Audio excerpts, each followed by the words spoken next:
Welcome to the first ever Aiming Five Hole podcast. I'm Phil. That's Ryan. Not that you can see us. We're not sure if we're doing this on a video or just voice, but we're doing it we're taping it just in case. Welcome, Ryan. Good to see you. Good to see you, Phil. How you been? Awesome, awesome. What a summer it's been. We're about to have training camps open this week, tomorrow actually. So lots has happened over the summer. But before we get started, we should probably chat about who we are and Yeah, not a bad. Yeah, why we're starting this. this is our podcast training camp. Yeah, So, absolutely. I longtime hockey fan, Montreal Canadiens fan. Been living in LA for 27 years. So I'm in a non-traditional hockey market and a little bit starved to talk hockey with my friends. So I'm very, very happy that you decided to suggest to me that we do this. This is a Uh, great idea. Give me an opportunity to talk hockey with a good Absolutely. friend. Well, you and I talk about hockey all the time, so we sort of decided let's tape this. If anybody listens to it, great. If not, who cares? We're both Canadians. Played a lot of hockey. I played some college hockey. You've played hockey. I still play hockey 3 times a week. You're playing. And, we're two couch potatoes that watch a ton of hockey. So, and we talk about it a lot to us. We crack each other up when we do it. So we figured what the hell? Let's do this. But I think it's important to acknowledge a couple things up front before we get started in the conversation, so that if any audience is listening, they understand who we are and why we're doing this. But I think it's important to acknowledge that we're both media executives.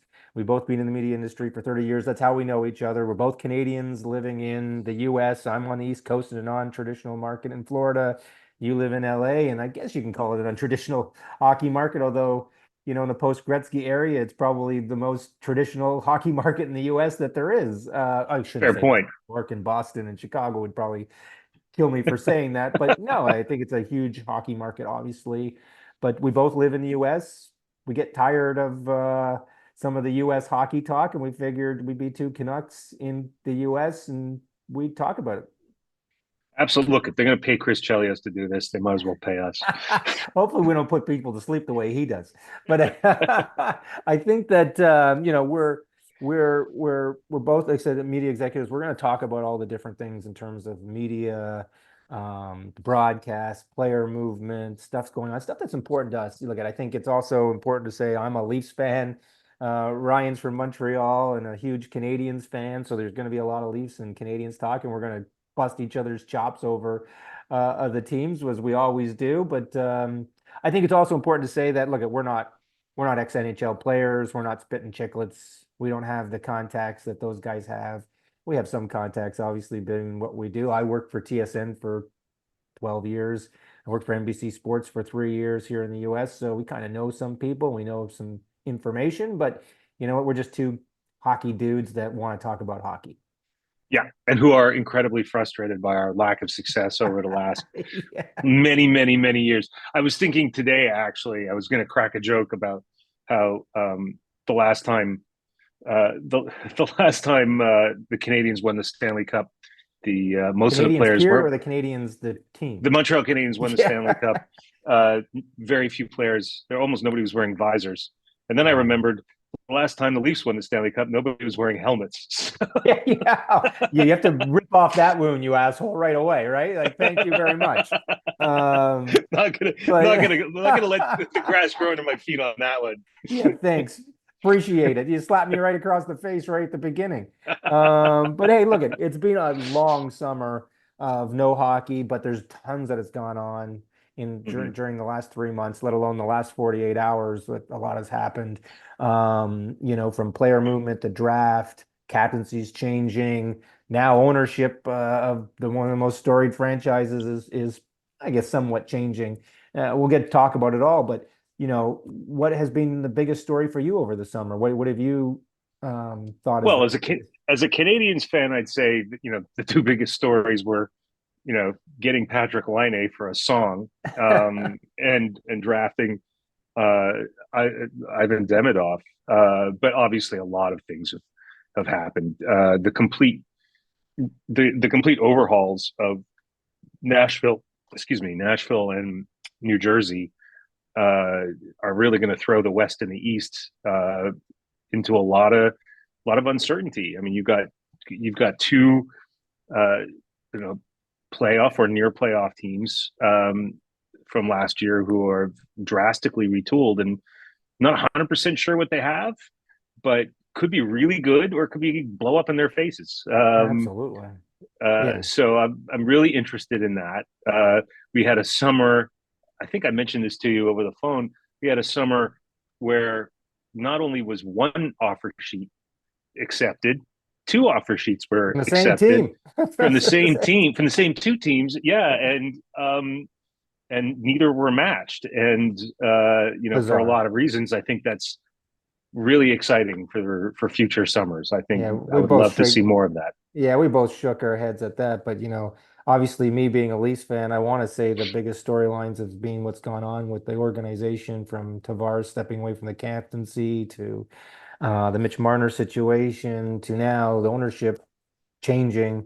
But I agree with you. I think for me, the number one storyline this summer has been the treatment that the Tampa Bay Lightning gave Steven Stamkos in sending him away and for Yeah, nothing in return and allowing him to sign with the Predators. And I think the Predators under Trotz's now leadership have turned that franchise into a real potential powerhouse with that leadership, adding Steven Stamkos, as we talked about, Jonathan Marchessault, Brady Shea on defense. You add him with Roman Yoshi. You say what you want about Luke Shen. I'm no Luke Shen fan, but that team is good. With Forsberg and Nyquist and Riley and Sissons now, I think that leadership on that team and the now the biggest thing they couldn't get over the hurdle last winter in the first round of the playoffs was they couldn't score.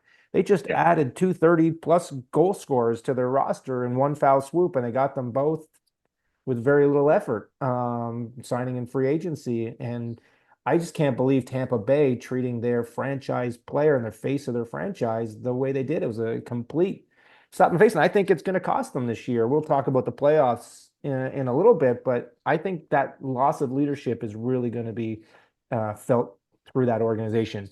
Obviously, still a yeah. great team, great goaltending, one of the best defensemen in the league, one of the greatest goal scorers and passers and Kucherov on that team. But Stamkos was the glue on that organization. I think they're going to pay for treating him the way they did. And I think they could go through a real problematic season.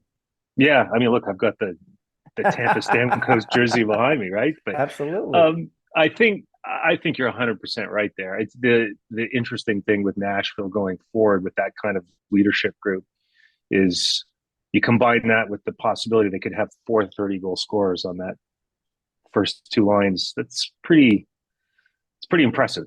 Right. Yeah. Pretty impressive. They answered their biggest issue they had this summer was goal scoring. They answered that in spades.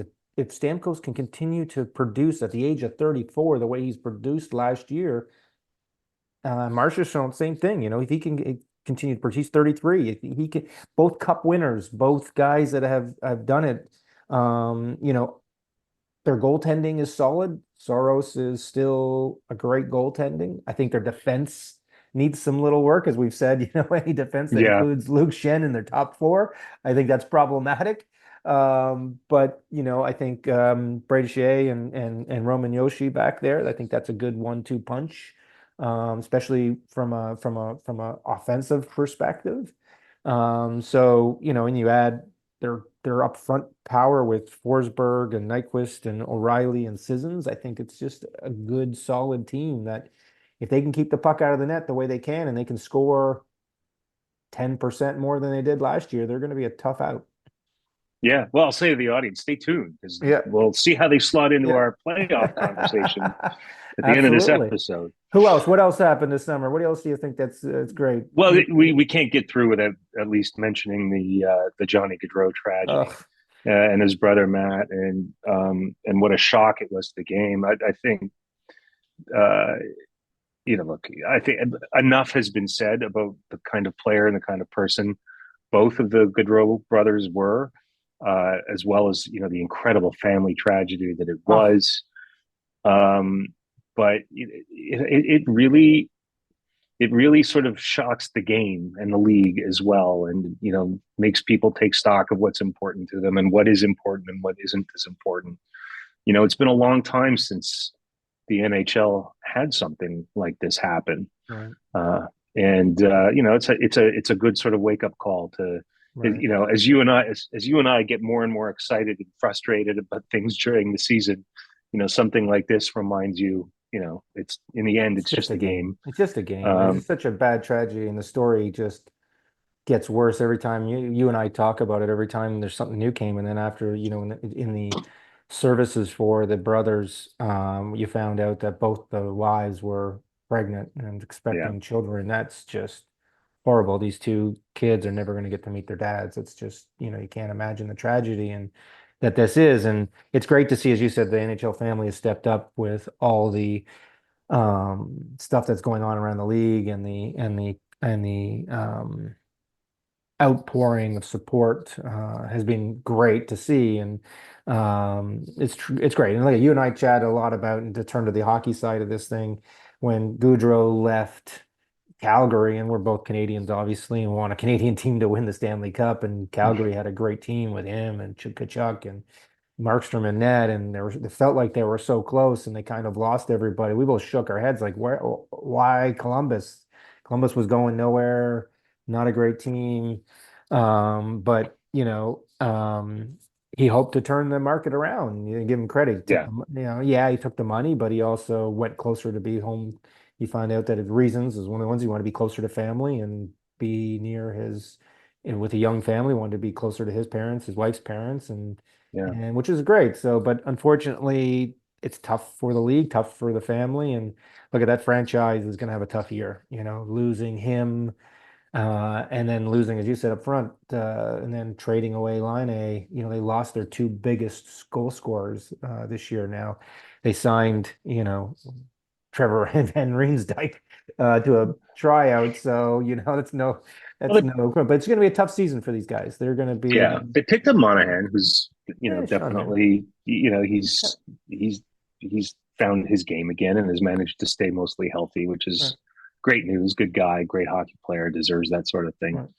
right. Um, and they're hoping that Kent Johnson becomes the star that he's supposed to become. Yeah, it's going to take time, though. It's going to take time. Yeah, And then, given the wound that just unfortunately happened for the team, and losing someone like Goudreau, who was a great guy in the change room, great player, it's just going to take time to recover. It's yeah, going to be a tough season, especially to start, with all the yeah, outpouring. Everything, the focus is going to be on that team to start with. It's, you hate to say it, it's probably a good thing that they're in a small hockey market, that yeah, yeah, the shine yeah, might not be there, but as big as it would be if this happened in one of the six major cities or bigger city or whatnot. But it's still a yeah. terrible tragedy. But God bless his family and everything and whatnot. So it's all Yep. good. All right, let's move on. I'm Hey, gonna get yeah, emotional. absolutely. The Bruins. The other surprise before we get into our Canadian teams, the other team that surprised me this we always every season we try to write off the Bruins, with the retirements of Bergeron and whatnot, and that team always seems to rebuild and retool, and signing Zadorov and Lindholm this offseason. That defense continues to be big, Mm-hmm. powerful, and ugly to play. And you add Zadorov with, Carlo. Brandon Carlo and McAvoy and Witherspoon and Peke, Peke, I can pronounce his name, but that's still a tough, hard defense to play against. Like that is a tough team. Yeah. Look. First of all, we talked about a bit before that about what the running rules of this podcast would be and would we swear. And I had forgotten the fact that the Boston Bruins sort of exist as a franchise. So there will be swearing in this podcast because if I don't say fuck the Bruins on a regular basis, I'm not being true to myself. Yeah. Look, you and I will have many conversations where we go back and forth on the Canadians and the Leafs, but it goes without saying that if I have a certain level of animosity towards the Toronto Maple Leafs, my level of animosity to the Boston Bruins is 1,000 times Yeah, yeah, yeah. greater. I get it. I get it. I'll say it again. Fuck the Bruins. But part of the reason why I say that is they are going to be good again. Yeah. and that does sort of piss me off. Well, their It was biggest problem though is we're like a week away from games being played in the preseason, and their number one goaltender is unsigned and now saying he's not showing up to training camp.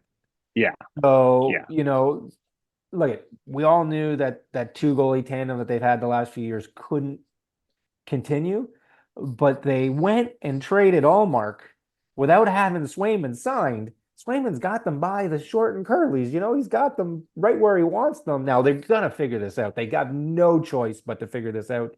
They're right. miles. We've talked about they're miles away in expectations. Yeah, they're like Um, $4 million apart yeah, which is at this crazy, point. but they're gonna figure. They have to figure it out. They have Yeah, no backup to them. Yeah, they've signed some other goaltenders, but you know, it's Swayman or nobody, as far as I'm concerned, when it comes to that goaltending trio, the goaltending in Boston. So they've got to figure it out before the season starts. That's for yeah. sure.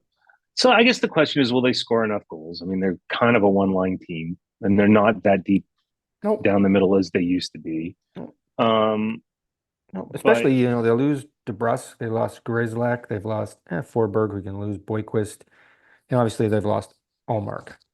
yeah. So I think, look, they're going to be in fine shape. I don't see them missing the playoffs by any No. stretch of the imagination. They're too well coached. They're too good defensively. I'm really curious to see them play against with this version of their D. I'm really curious to see them play against teams like the Leafs, teams like the Canadians, teams like Detroit. A lot of speed, not very Yeah. big, but a lot. Although the Canadians are getting bigger, but a Oh, lot of speed right. But if they can get, and as you say, they're going to make the playoffs, and as we all know, the yeah. game changes in the playoffs, and this Oh, team you know that better than anybody. is its team is thanks again. You just keep slapping me every time. But and look, it's deserved. But you look at this team and this defense that's where it's built, right? It's built for the playoffs, and as long they're going to start slow, as you say, they're going to have trouble scoring goals, especially if Marchand can't start the season healthy because of his injuries from last year, and he's had a few Yeah, surgeries this summer. They're definitely going to have trouble scoring goals. So let's see how long it takes them and where they get placed in the playoffs. And we'll talk about the playoffs later on. But you're right. They're going to have trouble scoring goals, but they're going to be a good defensive team. They're going to be slower. There's no question. And the speed teams like New Jersey and Detroit and Toronto. Uh, right. but if they can get to the playoffs, we saw what Florida did last year in the playoffs. They weren't a big, fast team. They were hard checking defensive juggernaut of a three-line team with three great sets of defensemen Yeah, and a great goaltender that got hot. They're going to be tough. It's going to be tough to knock the Bruins out again. yep, yep. But the Canadian, like the other thing is, like you said, you mentioned your team, the Canadians. Like, how are you feeling this year about the Canadians? They're going to make the Um, playoffs? Because at least my team's no, made the playoffs the last few years. yeah, no, they're not. But look, I think they're a year away. Look, a lot of people covering the team are pretty optimistic that they'll be quote in the mix. I Including think you. I think anything over a 500 team would be great from my Yeah. perspective. I'd be super satisfied with that. If they, were within 5 to 7 points of a playoff spot come March, I would be thrilled, like absolutely thrilled, because all of that means is that a lot of the potential that they have is starting to They got fall into place and be. young talent galore. You got Cole Caulfield, Suzuki, Gallagher, Slasakowski. Well, They just Gallagher's an old man at this point, yeah, but but they're just young. yeah, Okay, they're still he seems young. He's just that little it's because agitated he's little. little You prick. hate that A guy. little prick. I hate that guy. I hate that guy so much. But their biggest problem. They got the same problem at least do. They got no goaltending. Yeah, they got some young up and coming goaltenders, but they're not battle tested. And No, then Lenny, like Lenny's had problems everywhere he's going. Now, you and I know from the media industry, we know how bright that light is in Montreal. It's as bad as it is in Toronto, and that French media is every bit of a bitch that the Toronto media is in a whole different language. yeah, Um, And if he Well, thank doesn't God come for out, Google Translate. yeah, if he doesn't come out strong and with a good effort, that media is going to rip him apart Yeah, and the trade apart. And you know what? They gave up a great young defenseman for him. So, you know, the media is going to be on top of him. And can he handle it? He's had problems in the last yeah, few yeah. go Well, around. first of all, they gave up a good young defenseman for him. I wouldn't say a great young. I mean, we're talking, Trying to help you at here. Trying to help you thanks here. at best second pairing, probably a third pairing guy, but like a super quality individual. Like he's exactly the kind of guy you want playing in your city and on your team. Jordan Harris. Um, I don't think effort is going to be an issue for Line A. And one thing that, I do give Canadians fans, if not the press, a lot of credit for it is they respect effort. And if the results aren't necessarily there at first, they're not going to start booing you if you've got 2 goals in 20 games or whatever. Yeah, but What you what think is that going to happen with if the you lack dog it of on a yeah, but the you lack dog it of on a back success, check? I don't necessarily disagree with you, but I think in the last because they haven't made the playoffs since the shortened season, there is time running out for this franchise to perform, especially with all this Oh young yeah, talent. So I think there's a little less runway than there would be if they had been in the playoffs the last couple of years. So fair enough. I I think think I think they there's would boo management before. I think they would boo management before they would boo a player that was busting his ass but just not getting the results. yeah, no, I mean, I don't look how disagree. patient they've been with. They've been so patient with Yoel Armia and Josh Anderson last year. Armia found his game somehow Yeah, miraculously. I don't know yeah. if that was like a sports psychologist kind of dealio, but he really found his game the second half of the year, and I'm really excited to see what he's able to pull off this year, Right. especially because the more success he has, the more it makes Winnipeg look bad for trading him in the first place. But Look at um, Winnipeg. What like I still think great franchise, great goaltending. They're going to make the playoffs, but they've got to prove something before anybody's going to say they're going to go deep run the last few years. But yeah, I yeah, and they've digress got good there. young players too that are Yeah, coming up. I mean, that's why. But and now we're kind of just free associating yeah, here a yeah. little bit. But like that's one of the exciting things to me about Dallas. I mean, they're they've turned over this leadership group. Pavelski's retired. Jamie Benn is you know kind of good for 2 or 3 goals here and there, and an elbow to an important player on the other Mean team. team to play against. Yeah, Jamie Benn is not what he was by any No, stretch, and in a lot of ways, neither is Tyler Seguin. But right. they got Wyatt Johnson coming up. Logan Yeah, Stankoven is going to be a fantastic young player. yeah. They're Hurdle. super stacked on the back Yeah. end. They picked up Thomas Hurdle, who's not a young kid anymore, but still in the prime of his career. Like they're a dangerous, dangerous Right. And team they got the with right a top end Robertson. goalie. They got the right Robertson brother. They got the right Robertson brother, the one that's not making 750K. 875. Oh, is it 875? Sorry. 875 league minimum, I think. It's just over league minimum. But yeah, they're still a strong team and good goaltending, obviously, with Ottinger in that. I think they're going to be a solid team again next year. They're obviously going to make the playoffs. But yeah, it's going to be interesting in the West for sure. Yeah. And look, one of the nice things about living out here in the West Coast is that I get to see Connor McDavid play whenever I want at a normal time. I don't have to wait till 10:30, 11 o'clock at night to watch him play. And Yeah. so I get to watch, I'd probably Oh, conservatively watch 25, 30 of his games a year. right. Yeah. I Um, unfortunately did not. I probably watch more Oilers games than Canadians games most of the time just because it's a Yeah. better time zone thing. And You had to apologies endure to all all my my texts during the Leaf games and my exactly. rants. But I think that's the other point in terms you're living on the West Coast. I think my other, if I had one disappointment, it's great for the franchise, but the big disappointment for me for the summer was Celebrini going to the West Coast and going to San Jose. Great for the team. Yeah, Obviously, they I'll need get to help see and him they've been play. terrible. I'm going to get to see him so little. If unless I want to stay up till midnight and watch hockey, and I do that every once in a while, but it's tough to watch him. I didn't get to see a lot of Bedard and obviously and whatnot. You don't get to see a ton of the West Coast teams as much as I'd like to, Yeah. unless they're playing. I try to watch as many of them when they're playing on the East Coast as I can, Well, more in Central Time. But I mean, and that leads to an interesting sort of broadcast media question, which is how how do you promote the game with young stars when those stars aren't playing in great TV markets? Like Yeah. they were able to put a lot of games, Chicago Blackhawks games on TV last year to promote Bedard, Yep. and they do a great job with McDavid and Matthews. But there are lesser stars that are also real stars of the game.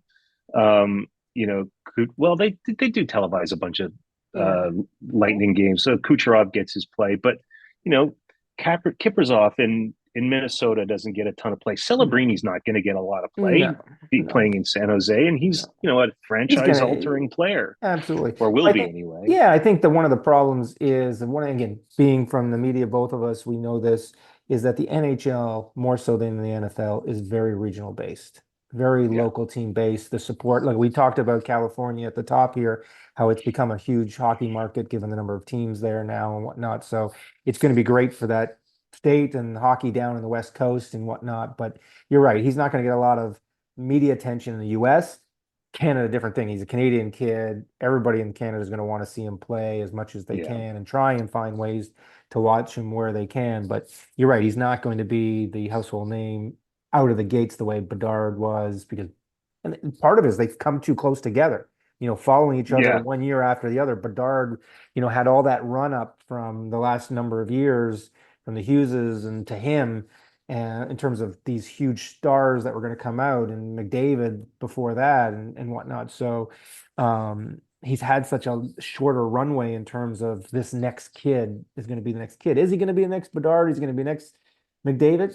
We'll see. We didn't get to see him play as much in juniors because he played for U.S. college, which is the same thing. You didn't get to see him play. Don't play as much, right? You got to see him in Yeah. the World Juniors, which again is a very much an international and Canadian thing, not as much as the U.S. team, only because we win and they don't. Yeah, it's going to be disappointing for me to see him play, but Yeah. not to see him play as much. The other thing I think we got to talk about is what an off season of things happening in Toronto. You think about all the talk about what the team was going to do from, getting rid of Dubas at the end of the year, last year. You Uh, didn't call him dumbass. Dumbass.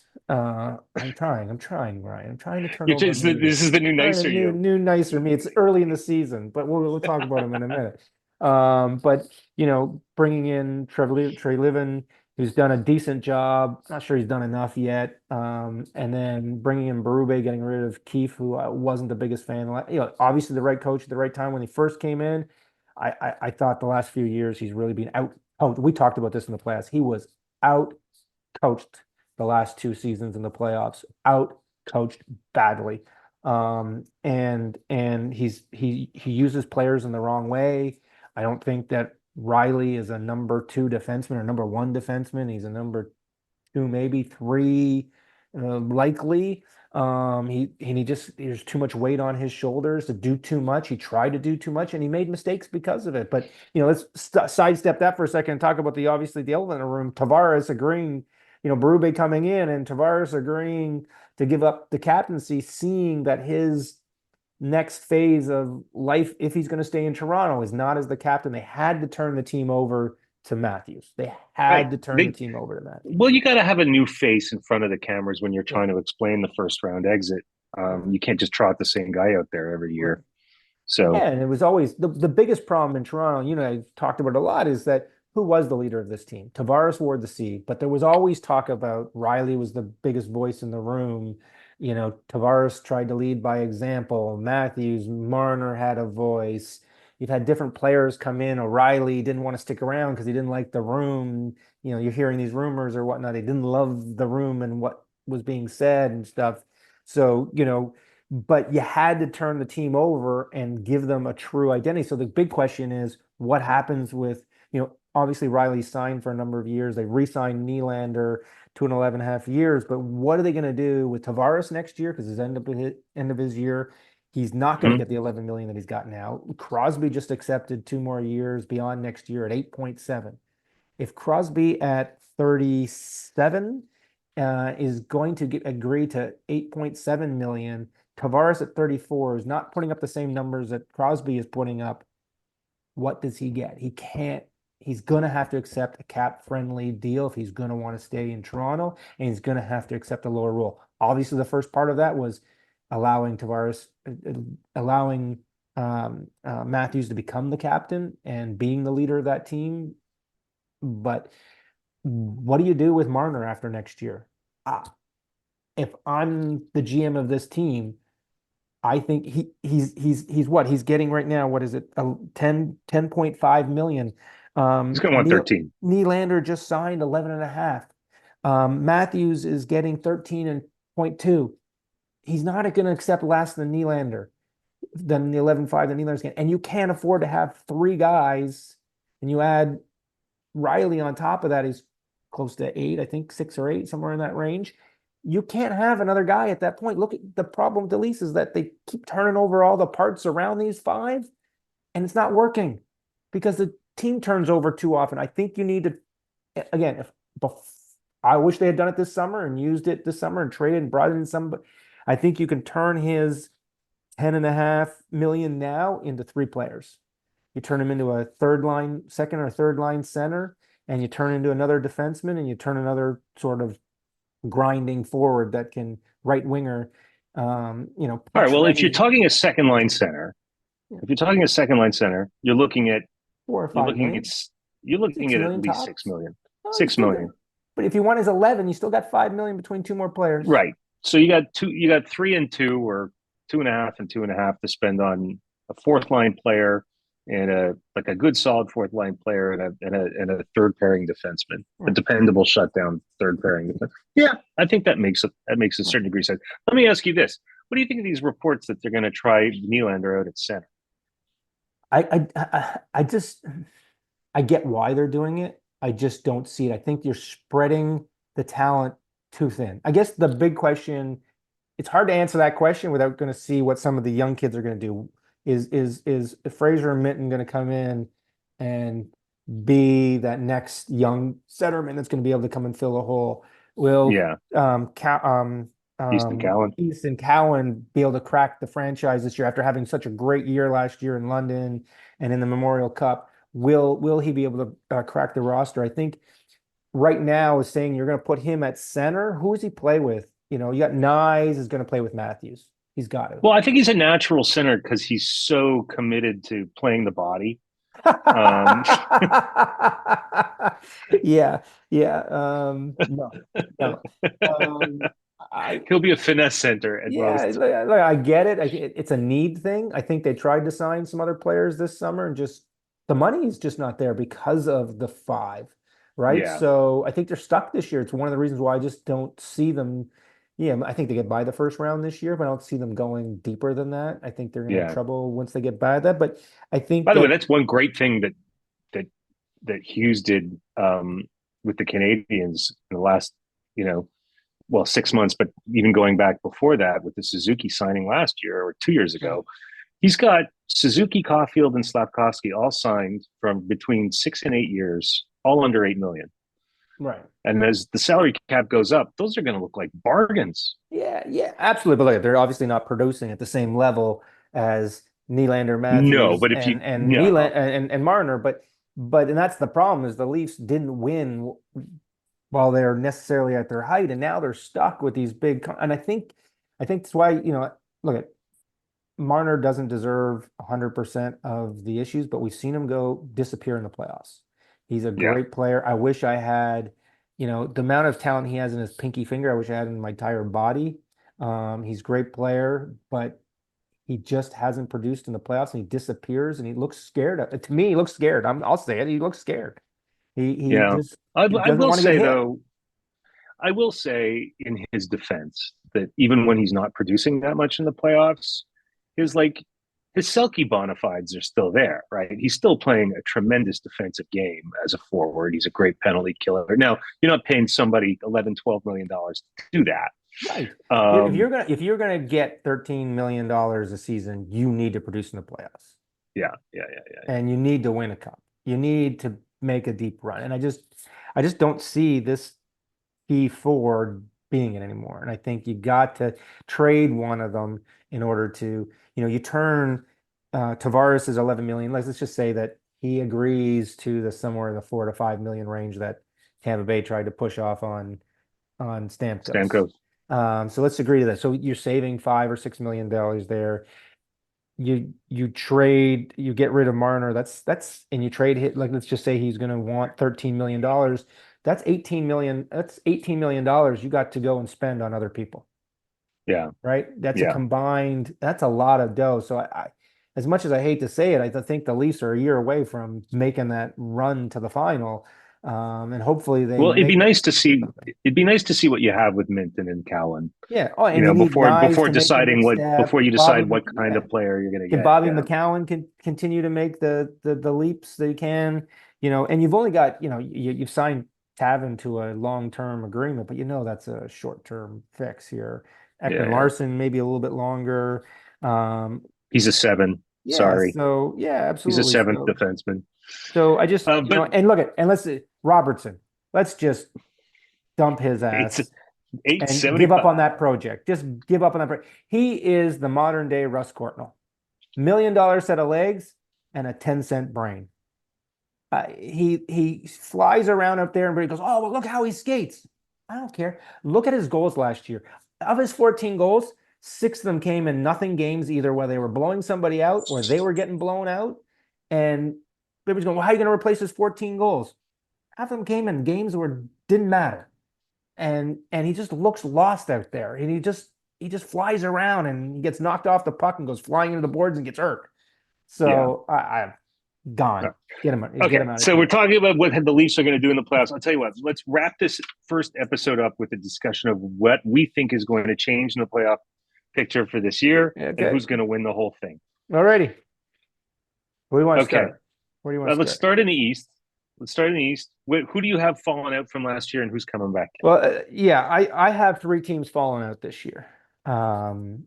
You look how close the bottom, the two, wild card teams were in some of the divisions, and you look at the 3 or 4 teams behind that. I think there's going to be a team turnover there. As we talked about up front, I'm going to surprise you with one off the top. I think Tampa Bay struggles this year without Stamkos, that leadership. I think that's going to cost them. I think they're going to really have a down year. Gensel, great player, just not the leader that Stamkos is. And I think they just are going to have trouble finding their footing. They have one of the great goaltenders, one of the best defensemen in the league. I just see them having a stumble year before they recover and rebuild. And they've lost a number of players over the last few years, of some of their grinders and key players. And then you load on Stamkos on top of that. And by the way, Sergachev on defense, which was a great Yeah, it's a big 1-2 loss. punch. I think they struggle this year. I think they missed the playoffs. So that's one. Washington's the easy one. Um, you know, uh, Ovechkin, one of the greatest goal scorers of all time. Maybe he gets to Gretzky's record this year, but they've not done anything around him. And then today it came out that Oshie might not play this year, and they've not Like, replaced him. He's got an injury, and he just might not play this year. So I just don't see that team doing anything. And well, they squeaked into the playoffs last year. I think they're gone this year. yeah, I think and then you add Pierre-Luc Dubois, and that pretty much kicks him out of the playoff picture to begin with. Yeah, I'm with you absolutely, 100% absolutely. there. And the final team is the people in New York aren't going to like me. Islanders. I know your buddy Patrick Waugh there did a great job turning that team over midseason and getting them into the playoffs, but they squeaked in. I just see them missing the playoffs this year and not making it. And I think that Okay, who's in? who's in? Well, I think the easy one is New Jersey. As much as I don't like Keefe, and we'll see what happens because the younger Hughes brother, the defenseman, is injured to Luke, start. yep. So we'll see what happens. But I think New Jersey adding Markstrom and that young talent, and you talked about it up top, fast, speed during the regular season where that matters, they're going to score a ton of goals. They're gonna play. So I think they get in. I think Detroit ends their drought. I think they Oh, almost got in big last bet. year. I like that some of the changeover they did. I like that Yzerman is stuck with the coach and continuing to hammer and sign their regulars, turned over a few new players. I think Detroit gets in. Okay, The third okay. one was the third one was a tough choice because you had 3 teams to pick between. You had You had Ottawa, Buffalo, Ottawa, Ottawa, and and Philadelphia. I think those were the well, 3 teams that were Torts. He ain't gonna make it, so you can no. discard Philadelphia pretty quickly. I think they're gonna have a terrible year.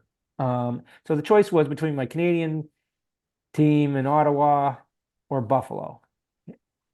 I went Buffalo. I think they're going to end the drought. I think Lindy Ruff Okay. coming in there, going to get back to the glory old days of Buffalo Tard to play with. I think their young talent is going to get them over the hump, and I think their goaltending is going to be a lot better this year with their young goaltending and played a little better at the end of last year. I think they're gonna get in. Okay. All right. Well, I'm very close to you. I only had two teams going out, and they were Washington and the Islanders.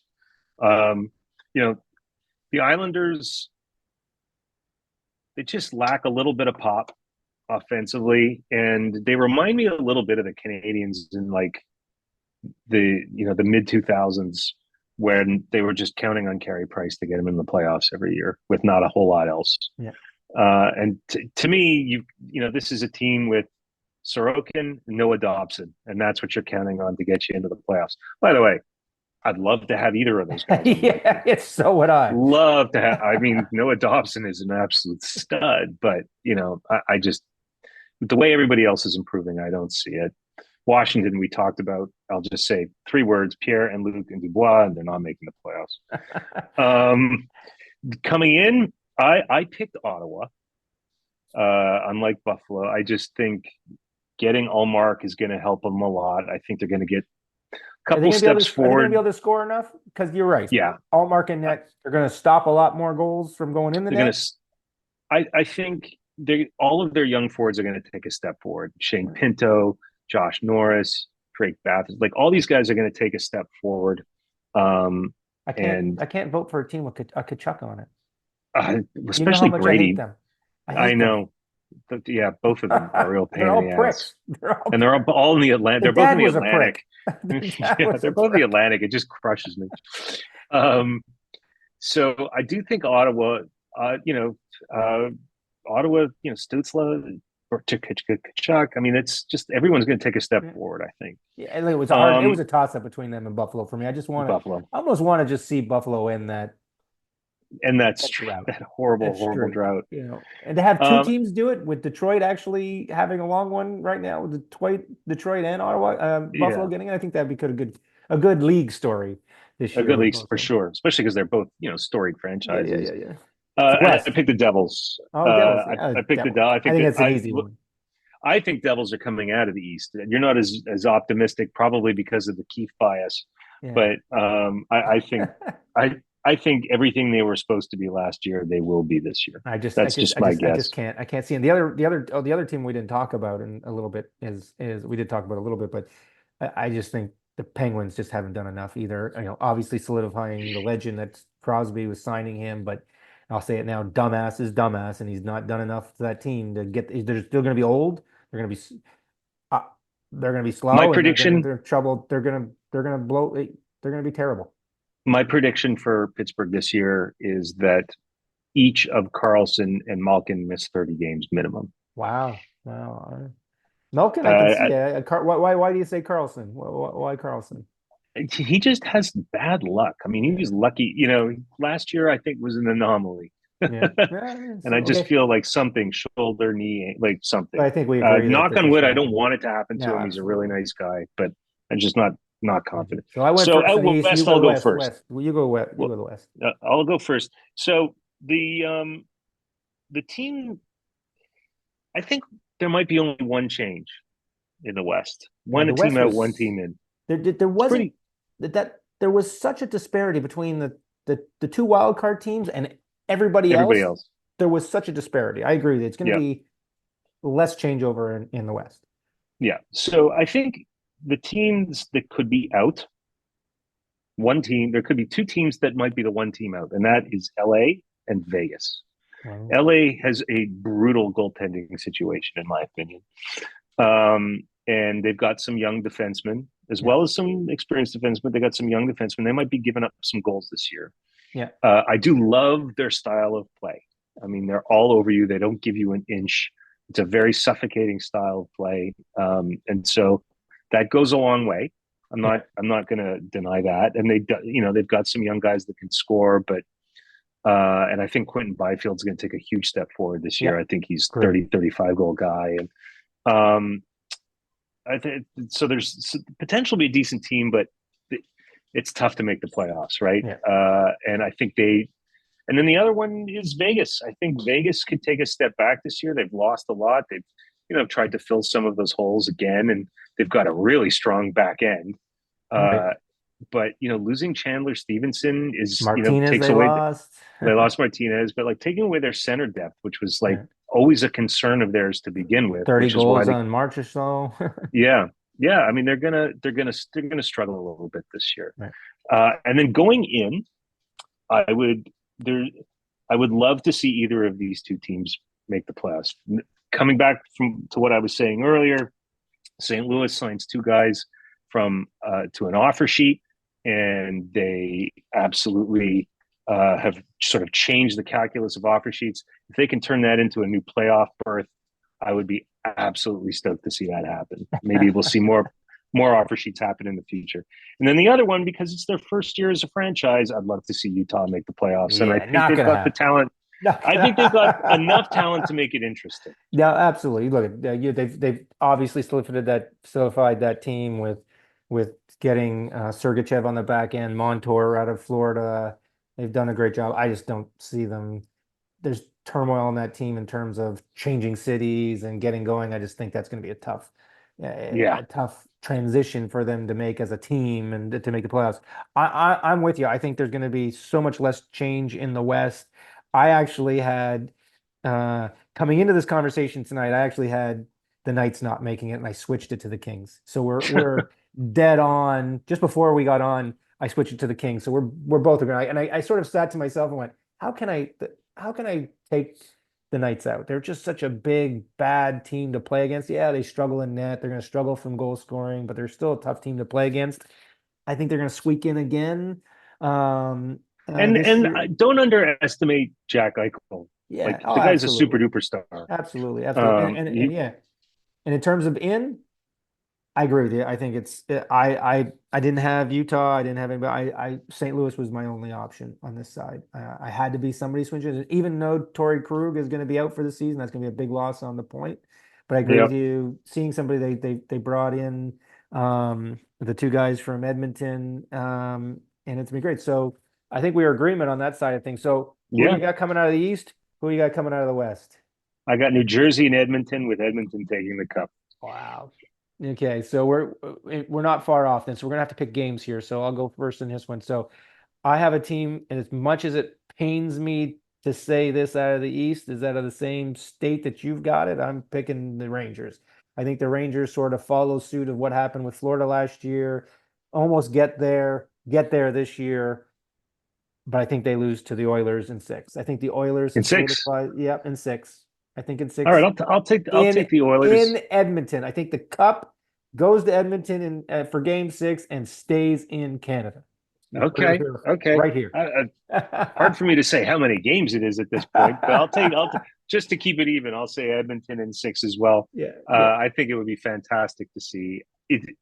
This prediction, on my part anyway, has an assumption that they'd pick up a top four defenseman at the deadline. yeah. If they And don't they, do that, I think they might have trouble yeah, getting out of the West. I agree with that. I think that, we'll see how Skinner plays in net, but he obviously solidified himself. But they did such a great job, I thought, this summer with signing Draisaitl, getting that not be a distraction for the year. They kept Henrique, they kept Brown, they brought in Arvidsson from LA.